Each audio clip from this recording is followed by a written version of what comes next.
ప్రభు అయిన యేసుక్రీస్తునందు ప్రియమైన సహోదరులారా, ప్రభువునందలి కుటుంబమా, మీ అందరికీ చాలా వందనాలు తెలియజేస్తున్నాము. ఈ ఉదయకాల సమయంలో మీతో మాట్లాడడానికి కొద్ది నిమిషాలు ప్రభువును మనవి చేసుకొని అవకాశం తీసుకొని మీ వద్దకు వచ్చాను. విషయం ఏంటంటే, మనం చూస్తున్నాం గత చాలా కాలంగా, సంవత్సరం నుండి ఇజ్రాయెల్ దేశంలో మరి హమాస్ వారి దుశ్చర్య వల్ల ఇజ్రాయెల్లో ప్రారంభమైన యుద్ధము అది ప్రపంచ యుద్ధంగా పరిణమించే అవకాశాలు మెండుగా ఉన్నాయి. మరి ఏ సమయాన ఏ విధమైన భయానకమైన వార్త మనం వినవలసి వస్తుందో, ఎక్కడ అణుయుద్ధం ప్రారంభమవుతుందో, ఏ ప్రజలు మరి తమ యొక్క మానసిక స్థితిలో ఉగ్గురులై తమ అదుపులో తాము ఉండకుండా, దేవునికి లోబడకుండా మారణ హోమం సృష్టించాలి, పగ తీర్చుకోవాలి అనేటువంటి ఆశతో దేశాలు, ప్రజలు, రాజ్యాలు జనం మీదకి జనము, రాజ్యం మీదకి రాజ్యము లేస్తూ ఉన్నాయి. ఇటువంటి పరిస్థితుల్లో ప్రియులారా, మనం ఆలోచన చేసినట్లయితే ఈ యుద్ధము ఎక్కడి వరకు వెళుతుందో, ఎన్నేళ్ళు కొనసాగుతుందని మనం ఆలోచన చేస్తే అంతము లేని యుద్ధంగానే నాకు కనిపిస్తూ ఉంది. లేఖనాల వెలుగులో మనం పరిశీలన చేసినట్టయితే యుద్ధములను గూర్చి, యుద్ధ సమాచారమును గూర్చి మీరు వినబోదురని చెప్పాడు ప్రభు. మనం వినేది ప్రస్తుతం యుద్ధాలను గురించి, భయానకమైనటువంటి మారణ హోమాన్ని గురించి, ప్రేలుచు ఉన్న బాంబుల గురించి, జన నష్టాన్ని గురించి, వీటన్నిటి గురించి వింటున్నాం. ఆయా దేశాల్లో సంభవిస్తున్న ప్రకృతి వైపరీత్యాలు, ఆయా స్థలాల్లో జరుగుతున్న భయానకమైనటువంటి ప్రమాదాలు, మానవ మాతృల వల్ల, మానవ వైఫల్యాల వల్ల జరిగే ప్రమాదాలు కావచ్చు. అలాగే మానవుని యొక్క దేవుని చిత్తాన్ని కనుగొనలేని స్థితిలో ఉన్న మానవుడు, దేవుణ్ణి నిరాకరించిన లోకంలో మనుషులకు దేవుడు అవసరం లేదని వారు భావించుకుంటున్న ఈ దినాల్లో మనం ఉన్నాం. కనుక ఇటువంటి లోకంలో దేవుని ఎరిగిన మనము, దేవునిని మన సొంత రక్షకుడుగా కలిగి ఉన్న మనము నిజంగా ఈ రోజున యెహోవా తమకు దేవుడుగా కలిగిన జనులు ధన్యులు అని పరిశుద్ధ లేఖనం చెప్తా ఉన్నది. మరి మన దేవుడు ఎవరు?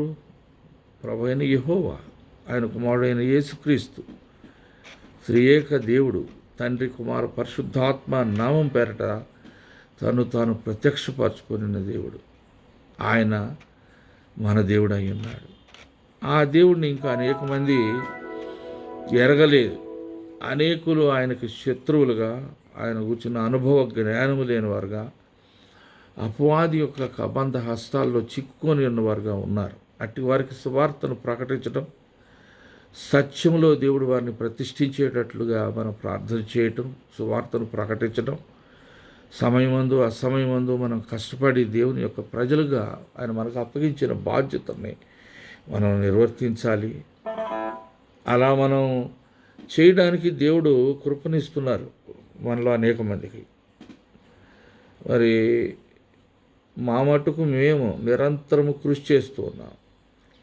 నా ఆధ్వర్యంలో, నా ఆత్మ సంబంధమైన మరి పై విచారణ కలిగిన ప్రదేశాలు 44 ఉన్నాయి. 44 వ్యక్తులు, ఒక్కొక్క వ్యక్తి, ఒక్కొక్క దేవుని దాసుడు మరి అనేక స్థలాల్లో వారు గ్రామాలలో పనిచేస్తూ ఉన్నారు. సవాళ్ళతో కూడిన పరిస్థితుల్లో వారు ప్రభు కొరకు జీవిస్తూ ఉన్నారు. అట్టి పరిచర్యలో మేము ఉన్నాం.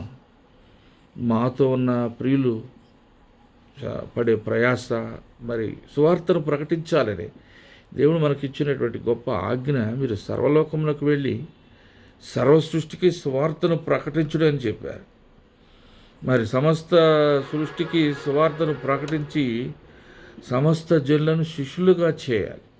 సువార్తలో ప్రకటించుట ద్వారా, క్రీస్తే ప్రభు అని ప్రకటించుట ద్వారా, ఆయన ద్వారా తప్ప రక్షణ లేదని తెలియచేయటం ద్వారా సువార్తయే ప్రతి ఒక్క వ్యక్తికి, ప్రతి సమస్యకు పరిష్కారం అనే విషయాన్ని మనం ఎరుగున్నాం గనుక ఆ సువార్త లేఖనముల ప్రకారం క్రీస్తు మన పాపముల నిమిత్తము మరణించెను, మూడవ దినమున తిరిగి లేచెను. లేఖనముల ప్రకారం ఆయన మన పాపములను ప్రాయశ్చిత్తం చేయటానికి తన ప్రాణమును శిలువలో అర్పించారనే విషయాన్ని, మనని అంతగా దేవుడు ప్రేమించాడనే విషయాన్ని చాలామందికి తెలియదు.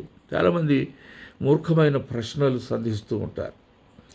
దేవుడు అంత మంచివాడైతే ఈ లోకంలో ఇన్ని యుద్ధాలు ఎందుకు ఉంటాయి, అమాయకులు ఎందుకు చనిపోతూ ఉంటారు, ఈ లోకంలో ఇంత అక్రమం అన్యాయం ఎందుకు ఉంటుంది అనే ప్రశ్నలు వేసేవారు. వారికి తెలియదు ఈ లోకంలో అపవాది ప్రవేశించాడు. అపవాది ప్రమేయంతో వ్యాపిస్తూ ఉన్న మానవుడు అవిధేయతలోకి దిగాడు, శోధనలో పడ్డాడు. ఆదాము అపవాది, దేవుని విరోధి అయిన సాతానుడు, దేవునికి ప్రియమైన ఆయన చేతి పని అయిన మానవుని అత్యంతగా అత్యున్నతముగా ప్రేమించిన ఆ దేవుడు తాను చేసిన స్వహస్తముతో నిర్మించిన మానవుని, తన అరచేతులతో చెక్కిన ఈ మానవుని ప్రేమించి మానవుడికి ఇచ్చిన అవకాశాలను సాతానుడు ఈ లోకంలో వాడేం చేశాడు, హైజాక్ చేశాడు. వాడు దేవుని యొక్క ప్రేమను గురించి ప్రజలు తెలుసుకోకుండా, దేవుని ఉనికిని గురించి అవగాహన లేకుండా గుడ్డితనంతో యుగ సంబంధమైన ఈ దేవత అనేకులకు ఈ లోకంలో ఈ దినాల్లో గుడ్డితనం కలిగి చేసినందువల్ల చాలామంది ఆధ్యాత్మిక అంధకార స్థితిలో ఉంటున్నారు. కనుక ఈ స్థితిలో నుంచి వారిని విడిపించాలంటే మనం ప్రార్థన చేయాలి. ప్రభువైన అయిన యేసుక్రీస్తు వారు ఎలాగైతే అపోస్తులైన పౌలు గారిని ఆ రోజున నియమించుకొని తిన్నని దానబడిన మార్గంలో, దమస్కు మార్గంలో ఆయన ఎదుర్కొని మిట్ట మధ్యాహ్నము పట్ట పగలు శతకోటి సూర్యుల కాంతితో ఆయన ప్రత్యక్షమై తన దాసుని ఎన్నుకున్న విషయాన్ని, ఏం చేయాలో, ఎలా దేవుని యొక్క సేవ ఆయన చేయాలో తెలియజేసి, తరువాత సాతాను అధికారంలో నుండి దేవుని అధికారం వైపు, దేవుని యొక్క అనుభవ జ్ఞానంలోనికి, మరి ఉగ్రతలో నుండి తప్పించుకునేటట్లుగా దేవుడు తన బిడ్డలైన మనలను ఆనాడు పౌలు గారిని ఎలాగైతే ఎన్నుకొని ఏ పని అయితే చేయమన్నారు, ఈనాడు మనలను కూడా అదే విధమైనటువంటి పని చేయమని కోరుతున్నారండి. అపోస్తుల కార్యంలో ఒకసారి మనం చూస్తే బుక్ ఆఫ్ యాక్ట్స్ అపోస్తుల కార్యములు 26వ అధ్యాయంలో 16 నుండి మేమందరమును నేలపడినప్పుడు, అప్పుడు సౌలు గారు ప్రభువును ఎదుర్కొన్నప్పుడు జరిగిన సంగతులను అక్కడ రాజుకు తెలియజేస్తున్నాడు. మేమందరమును, అంటే 14 నుండి నేను చదువుతున్నానండి, 19 వరకు చదువుతాను. మేమందరమును నేలపడినప్పుడు సౌలా నన్నెందుకు హింసించున్నావు, ముని కోళ్ళకు ఎదురు తన్నుట నీకు కష్టమని హెబ్రీ భాషలో ఒక స్వరము నాతో పలుకుట వింటిని. అప్పుడు నేను, ప్రభువా నీవు ఎవడవని అడుగగా, ప్రభు నేను నీవు హింసించున్న యేసును, నీవు నన్ను చూచి ఉన్న సంగతిని వచ్చావు, నేను నీకు కనబడబో సంగతిని వచ్చావు, నిన్ను పరిచారకునిగాను సాక్షినిగాను నియమించుటకై కనబడి ఉన్నారు. నీవు లేచి నీ పాదములు మోపి నిలువుము, నేను ఈ ప్రజల వలనను అన్యజనుల వలనను హాని కలగకుండా నిన్ను కాపాడేదను. వారు చీకట్లో నుండి వెలుగులోనికి, సాతాను అధికారము నుండి దేవుని వైపుకును తిరిగి నా యందలి విశ్వాసము చేత పాప క్షమాపణను పరిశుద్ధపరచబడిన వారిలో స్వాస్థ్యమును పొందినట్లు వారి కన్నులు తెరచుటకై నేను నిన్ను వారి వద్దకు పంపెదనని చెప్పాను. కాబట్టి అగ్రిప్పరాజా, ఆకాశం నుండి కలిగిన ఆ దర్శనముకు నేను అవిధేయుడను కాక అని ముగిస్తూ ఉన్నాడు. దర్శనము కలిగినప్పుడు, దేవుడు దర్శించినప్పుడు, దేవుడు తన ఆత్మ ద్వారా ఆత్మీయ విషయాలు మనకు బయలుపరిచినప్పుడు, మనలో వెలుగు కలిగించినప్పుడు, మనలో పశ్చాత్తాపం పుట్టించినప్పుడు, మన హృదయాన్ని తన వైపు ఆకర్షించుకున్నప్పుడు, ఆయన ప్రారంభం చేసిన పని ఆయన కొనసాగిస్తారనే విషయాన్ని మర్చిపోకుండా స్వార్థను ప్రకటించే పనిలో నిమగ్నమై ఉందముగాక. అనేక మంది నశించిపోతున్నారు. స్వార్థను ప్రకటిద్దాం, ఇంకనూ దాని ప్రాధాన్యత ఉన్నది. అలాగే యెరూషలేమును ప్రేమించుదాము. యెరూషలేము అంటే దేవుని రారాజు పట్టణము. ఆ పట్టణము కొరకు, ఆ ప్రజల కొరకు దేవుడు ఎన్నుకునే తన స్వజనులైన ఇశ్రాయేలీయులను ఆయన పక్షపాతి కాడు, కానీ తన స్నేహితుడైన అబ్రహాముకి ఇచ్చిన వాగ్దానము యుగయుగాలు నెరవేర్చే దేవుడై, న్యాయబద్ధముగా నడుచుకునే దేవుడై, తన ప్రజలను ఎన్నటికీ విడువని వాడుగా ఉన్నాడని మీకు జ్ఞాపకం చేస్తూ, మీరు ఈ సమయంలో ఈ వర్తమానం వింటున్నందుకు మీకు వందనాలు తెలియజేస్తున్నామండి. మరలా ప్రభు చిత్తమైతే అనేక పర్యాయాలు మీకు వాక్యాన్ని అందించడానికి ఆశ కలిగి ఉన్నాను.